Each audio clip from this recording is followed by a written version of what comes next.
When I refused to give my husband's parents access to our bank account, his father shouted, "After everything we've done for you?" My husband mumbled, "Maybe a joint account wouldn't be so bad." That night, I made a decision. The next morning, they checked their accounts and screamed when they saw what had changed. So this happened about 2 years ago, but I still think about it all the time. I'm a woman in my 30s, and I live in North Carolina. I'm not flashy. I work in finance, I'm good with numbers, and I keep to myself. I had a decent life. I had a good job, an apartment I loved, a routine I was happy with. Then I met Gavin. Gavin was charming, sweet, kind of shy. He had this awkward laugh I used to think was cute. We dated for about a year before we got married. I won't lie, he didn't make a lot of money. He worked at a local brewery, part-time, chasing some craft beer dream. I didn't mind. I figured we'd figure it out together. That's what couples do, right? What I didn't figure on was his family. Frank and Yvonne. I still remember that dinner. They invited me over, roasted chicken, green bean casserole, peach cobbler, the usual. Yvonne was all smiles, but it felt forced. Frank was cold. I tried making conversation, but everything I said seemed to offend them. I mentioned I was raised by a single mom. Frank said, "Well, no wonder you're so independent." I said I loved my job. He said, "Women today sure love their careers more than family." Yvonne gave me this pitying look. You know the type. Like she was praying for my soul. I laughed it off. It was the first dinner. I figured they were old-fashioned. I didn't think they'd be a problem. I was wrong. They offered to help with the wedding. Paid for part of it. I thanked them. I thought it was kind. Turns out every dollar came with a string. They picked the venue. They pushed for a guest list. Frank made a toast during the reception about strong marriages led by strong husbands. I should have said something. But I didn't. I didn't want to cause drama. I told myself Gavin wasn't like them. And for a while, he wasn't. We agreed before marriage to keep separate bank accounts. We made a spreadsheet for bills. I covered most of them. Gavin helped where he could. It worked. At least at first. After the wedding, Gavin started spending more time with his parents. More dinners. More phone calls. He started quoting his dad during conversations. Stuff like, "My dad says we should be saving more. My mom thinks we should start thinking about kids soon. My parents think it's weird we don't have a joint account." I told him we were fine the way we were. I was careful with money. I had plans, retirement, savings, maybe buying a home one day. I didn't want to mix our finances until we were on the same page. He said okay, but I could tell it bothered him. We went over to his parents' house for dinner one Sunday. Same old food, same old tension. Halfway through the meal, Frank cleared his throat. "Maya, we've been talking, and we think it's time you stop treating this family like you're on the outside." I paused. "I'm not sure what you mean. We helped you two get married. We've supported Gavin through everything. And you won't even give him access to a joint bank account." I looked at Gavin. He wasn't saying anything. Just staring at his plate. Frank kept going. "After everything we've done for you, the least you could do is trust your husband with your finances." I looked straight at Gavin and asked, "Is this how you feel too?" And he mumbled, "Maybe a joint account wouldn't be so bad." I was stunned. We'd talked about this. We'd agreed. And now he was throwing that out because his dad told him to? I didn't yell. I didn't cry. I finished my plate. I smiled. And in my head, I started thinking. When we got home, Gavin went to bed early. He said he had a headache. I stayed up. I opened my laptop, looked through every account, every statement, every line item. I wasn't just in charge of our finances, I built them. I had made sure we were stable, that we were secure. If they wanted access to what I had worked for, I needed to make sure they couldn't touch a thing. And I knew exactly how to do that. The next morning, I woke up early. Before Gavin was even out of bed, I was already logged in. I moved every cent from the shared savings account, an account I had fully funded, into a private one under my name only. I closed the shared credit card. Gavin never paid on it anyway. I had set it up to build his credit. Big mistake. I called the bank and removed Gavin's name from every secondary access point tied to my personal checking. I changed all my online banking passwords. I contacted payroll and had my direct deposit changed to the new account. I even made a backup. Paper statements, PDF copies, all stored in a secure folder, just in case. Then I emailed our landlord. Asked if we could shift the lease to my name alone. She agreed. I had good credit, never missed rent. Gavin's name came off the lease that same day. It didn't take long. Around 10 a.m., I got a text. "Hey babe, I think something's wrong with the bank app. Can't see the account." I ignored it. Then came a call. I let it go to voicemail. Then another one. From his mom. And then, at 10:45 a.m., Frank called me. Left a message. I played it once. Never deleted it. Maya, I don't know what the hell you think you're doing. This isn't just your money. This is a marriage. We brought you into this family. We helped build this life for you. And this is how you thank us? After everything we've done for you. He was yelling. You could hear the rage in his voice. I didn't respond. I just sat back in my chair and let it all sink in. That night, Gavin came through the door looking nervous. Can we talk? He said. I nodded. Why'd you move the money? Why'd you close the card? My dad's freaking out. That's funny, I said. Why would your dad be freaking out about our bank accounts? He didn't answer. You told me you wanted a joint account. What you meant was, your parents wanted access to my money. It's not like that, he said. They just want to make sure we're both secure, no? They want control. And you were ready to hand it over. He stood there, speechless. I didn't scream. I didn't curse. I just looked him in the eye. I took care of everything. I protected what I built. I did what I had to do. He didn't sleep at home that night. After that night, Gavin didn't come home for 3 days. He stayed at his parents' place. I didn't ask. I didn't call. I didn't text. But I did check the shared budget sheet we used to use. He had opened it. Changed the title to, Do You Even Love Me? Real mature. I kept living. I went to work. Walked the dog. Made dinner for one. Slept like a log. And every hour I wasn't hearing from them was another hour I got stronger. But then I started noticing things. One morning, I came out to my car and found a folded flyer under the windshield wiper. It was from a church. One of those fire and brimstone ones with bold red letters and the words, Wives, submit to your husbands, in capital font. I recognized the address. Frank and Yvonne's church. I threw it away and didn't say anything. Then I started getting weird emails. Blank messages. Just subject lines like, repent, or, marriage is forever. No sender name, just a burner Gmail. I knew it was them. Then a neighbor told me Gavin had been parked outside the apartment a few nights in a row. Just sitting in his car. Headlights off. Not knocking, not texting, just watching. A week later, my boss called me into her office. She looked serious. Closed the door. Maya, I got a strange voicemail this morning. A man said he had concerns about your moral character. Said you might be misusing company tools for personal gain. I knew exactly who it was. Did he say his name? I asked. She nodded. Frank. Said he was your father-in-law. I could have screamed. Instead, I laughed. My boss looked at me. Don't worry. HR flagged it as nonsense. We know your record. But, just so you know, someone's trying to mess with you. That's when it really hit me. This wasn't just about a joint account anymore. They wanted to break me. That night, Gavin showed up at the apartment. He didn't knock. He had a spare key I forgot to take back. Walked in like nothing had happened. I was on the couch with a face mask on, watching Dateline. Hey, he said like it was just another Tuesday. You need to leave. Can we just talk? I paused the TV. He sat down on the edge of the couch, avoiding eye contact. I talked to a lawyer, he said. Just about marriage stuff. Financial rights. He said I might be entitled to a share of the savings if we separate. I stared at him. You didn't earn a dime of it. But we're married. And in North Carolina, I cut him off. Stop. You're really going to lawyer up because your dad told you to. Silence. Then he said it. They just want to make sure I'm not being taken advantage of. I laughed so hard I couldn't breathe. You? Being taken advantage of? I paid the rent. I bought your groceries. I covered your student loan minimums. I even paid off your damn credit card last year. He flinched. That was a gift, no. That was me protecting the man I loved. Who is now standing in my living room talking about what he's owed. He didn't reply. Just looked at the ground. Then he tried to hug me. I stepped back. Get out. Now. 2 days later, I got a certified letter at work. Gavin had officially filed for financial mediation. He wanted a neutral third party to divide shared assets. Thing is, I had been ready. I kept receipts. Every transfer, every payment, every check with only my name on it. I had spreadsheets, statements, screenshots, even texts where he thanked me for paying bills. I hired my own attorney. Paid up front, cash. We filed a formal reply. Attached were 68 pages of documented proof that Gavin had contributed less than 12% to our shared finances and had no legal claim to a cent of my personal accounts. You'd think that'd be the end of it. But Frank? He doesn't let go. He started posting on Facebook. Long rants about ungrateful daughters-in-law and women who ruin good men with money and pride. He even tagged me in one. Yvonne sent me an email.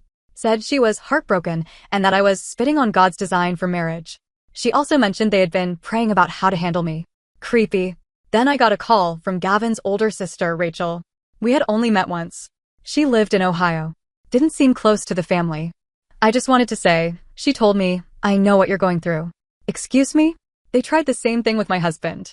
When we got married, my dad pressured him to add mom to his bank account. They framed it like family emergency access. It started with money and ended with them trying to sell our car behind our backs. I was stunned. You got out? I asked. We moved to Ohio for a reason. Stay strong. You're not crazy. A few weeks after Gavin's mediation paperwork failed, I got another letter. From a different law firm. Frank and Yvonne were suing me for undue enrichment and intentional emotional distress. Let that sink in. They were claiming that I emotionally manipulated their son into giving me money, which, again, was mine, and that I caused them stress by not allowing reasonable access to family accounts. It was madness. But it wasn't just about money anymore. It was about control. They wanted a legal record to shame me, to make it official that I was the villain. And they didn't realize I was already 5 steps ahead. After I got the letter from Frank and Yvonne's lawyer, I laughed. I honestly laughed out loud in my kitchen. Emotional distress? Undue enrichment? They were acting like I was a scam artist who seduced Gavin just to steal his parents' money. But here's what made it worse. They attached screenshots of Venmo payments, random things like $40 for family dinner or $25 for Gavin's meds, as proof that they had been financially supporting me. Yeah, Venmo screenshots. That same week, something unexpected happened. Rachel, the sister from Ohio, flew into town. She asked to meet for coffee. Said she had something I needed to see. I agreed. We met at a little cafe downtown. She looked serious. Do you know about the trust fund? She asked. I blinked. What trust fund? She pulled out her phone and showed me a document, screenshots of legal filings. Apparently, Frank had set up a trust fund years ago under Gavin's name, but with Frank and Yvonne as primary trustees. Gavin didn't have direct access. He had to get approval for large withdrawals. Rachel found out about it during her own fight with them years ago. They control the fund, she said. It was supposed to be for all of us, but they rewrote it to only favor Gavin. So they have access to a lot of money in his name, but they want mine? I asked. They don't want your money. They want control over you. And Gavin's too weak to stop them. I sat there in silence. The pieces started clicking. They didn't just want me to open a joint account. They wanted to pull me into their financial web, just like they did with Gavin.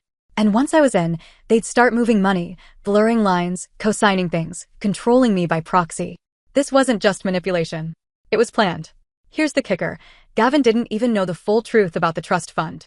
Rachel believed Frank had lied to him, told him it was gone, that it had been used to pay for the wedding or invested. Gavin had always resented that his parents didn't give him more support, but he had no idea he had a whole fund being held hostage. And suddenly it all made sense. The guilt tripping, the obsession with a joint account, the meltdown when I moved the money. Frank and Yvonne weren't trying to protect Gavin from me. They were trying to protect the secret from Gavin. After that coffee meeting, I went home and made a list. Not a burn everything down list. A precise, strategic one. I wasn't just going to defend myself. I was going to expose them. The lawsuit? I was ready to counter it. But now I had a bigger goal. Free Gavin from them, whether he deserved it or not. This part sounds crazy, but I swear it's true. One night, I opened Gavin's old laptop, the one he used when we were married. I had kept it because he said I could, and he hadn't logged into it in months. While clearing it out, I noticed a weird program running in the background. Looked like a remote access tool. I dug deeper. Turned out, the laptop had spyware installed. And not just any spyware. Software that let someone see screen activity, access files, and even use the webcam without the user knowing. I nearly threw up. The logs showed activity traced back to Frank's IP address. I recognized it from the time he used our Wi-Fi, and I had seen it in the router settings. I froze. They had been watching. I immediately shut the laptop down and took it to a tech friend. He confirmed everything. The software was installed after the wedding, and it had been active for months. I told my lawyer. She was stunned. We filed a formal cyber stalking report. Started the process to issue a subpoena for ISP logs. Meanwhile, Gavin tried to reach out again. Can we talk?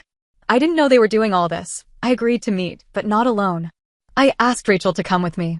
We met in a public park. Gavin looked awful. Like he hadn't slept in days. They told me you were trying to take everything from me, he said. But Rachel told me about the trust fund. I nodded. And the spyware, I added. His face went pale. What? They were watching the laptop. The one you used. For months. I never knew. I believed him. He looked genuinely crushed. Rachel stepped in. Gavin, you're not safe with them. You never were. You think they're helping you, but they're pulling the strings. He sat on the bench and buried his face in his hands. I didn't say I was sorry. I wasn't. But I did feel something. Later that week, Gavin sent me a photo. It was a screenshot of an email from Frank, accidentally CC'd to him. Meant to go to Yvonne. The subject? Plan B. Get her out. The message? If she doesn't comply, we'll push the mental instability angle. Say she's volatile. Get friends to back us up. Maybe suggest she's having an affair. She's got no family around. No kids. She'll break. He sent it with one line. I'm sorry. I had no idea how far they'd go. I read that email 5 times. I didn't cry. I didn't scream. I smiled. Because now I had everything I needed. Once I had that email, Frank's Plan B confession, I knew what I had to do. I wasn't going to forward it quietly. I wasn't going to let it be just another piece of evidence in some folder for lawyers to trade behind closed doors. These people wanted to drag me through hell in public. So I was going to bring the fire to them. Gavin had agreed to go to marriage mediation. It wasn't a legal hearing.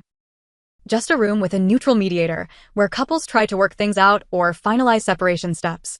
We met in a small conference room at a private mediation center in downtown Raleigh. Plain walls, cheap chairs, and a long glass table. Gavin sat across from me. His lawyer was on one side, my lawyer on the other. The mediator introduced herself. This session is voluntary. Our goal today is to establish clarity and reduce future conflict. Then the mediator asked if anyone wanted to speak first. I said yes. I'd like to share some new evidence that affects the entire situation. I pulled out 2 things. 1, a printout of the email Frank wrote about framing me. 2, a copy of the cyber-stalking report filed with the police. I slid them across the table to Gavin and the mediator. For a moment, there was silence. Gavin stared at the paper. His face turned white. This is real? I nodded. Frank and Yvonne have been watching us. Lying to you. Trying to destroy me. My lawyer added, they also initiated a civil claim full of fabricated information. We have documentation to counter every part. Gavin's voice cracked. I didn't know. I swear to God, Maya, I didn't know. The mediator cleared her throat. Do your in-laws have legal involvement in this mediation? I shook my head. No, but I think we need them in the room. A week later, at a follow-up mediation session, Frank and Yvonne showed up. Smug. Acting like they were walking into church. What they didn't know was that Rachel had flown in again. This time, with her own stack of documents, including her trust fund revocation papers, bank transfers Frank had forced through, and statements showing her signature had been forged years ago. The mediator asked if we all wanted to proceed together. I nodded. Rachel stood up. I have something to say first. She turned to her parents. I'm done pretending. You've been controlling us for years. You ruined my first marriage. You tried to ruin Maya's. You lied about Gavin's money. You watched them through a laptop. And then you tried to fake a mental breakdown just to win control. Frank stood up. Watch your mouth. Rachel didn't flinch. You forged my name, Dad. Gasps. From the mediator. From Gavin. Yvonne spoke next in this cold, fake soft voice. We did what we had to do to protect this family. Maya doesn't respect Gavin. She isolates him. I finally spoke. No. I gave Gavin more than you ever did. I supported him. I paid for everything. You just wanted a piece of it. Frank's face turned red. You think you're better than us because you have a job? Some money? We gave you a wedding. I didn't ask for it, I snapped. You paid so you could own us. Like property. That's not love. Everyone in the room sat frozen. Gavin looked up, shaking. You told me the trust fund was gone, he said to his father. Was that a lie? Frank didn't answer. Was it a lie? Yvonne tried to jump in. Sweetheart, stop. Gavin shouted. Just stop. And then, out of nowhere, he broke down crying. Frank and Yvonne left the room. No apology. No explanation. Just silence and the sound of Frank muttering under his breath like he was the victim. Rachel stood beside Gavin while he cried. I stayed in my seat. The mediator called a break. Outside the room, Rachel looked at me. I think you saved him. Even if he doesn't deserve it. I nodded. Maybe. But I didn't do it for him. I did it for myself. The lawsuit was dropped quietly. My lawyer pushed back hard, with threats of counterclaims for harassment and cyber-stalking. They folded fast. The cyber-stalking report was still under investigation. But they knew I had proof. And they knew I wasn't afraid to go public. Gavin and I signed separation papers. He apologized, real tears, real guilt, but I didn't take him back. Some damage can't be undone. Rachel went no contact with their parents. I heard through her later that Frank was disowned by his church after some of the spyware stuff leaked to community leaders. Turns out even the most judgmental people don't like digital peeping toms. I moved to a different city. Got promoted at work. Bought my own little house. Quiet. Safe. Mine. There are moments I still feel heavy. Not sad. Just tired. Because it wasn't just a bad marriage or nosy in-laws. It was deception wrapped in love, control dressed up as concern, manipulation passed down like it was tradition. And I saw it. And I said no. That's what I'm proud of. People like Frank and Yvonne don't scream when you fight back. They scream when you take away their control. And that morning when they checked their accounts, when they realized everything had slipped through their fingers, when they knew the manipulation no longer worked, they screamed. Not because they were hurt, but because they finally had to face the truth. They couldn't own me. Not anymore.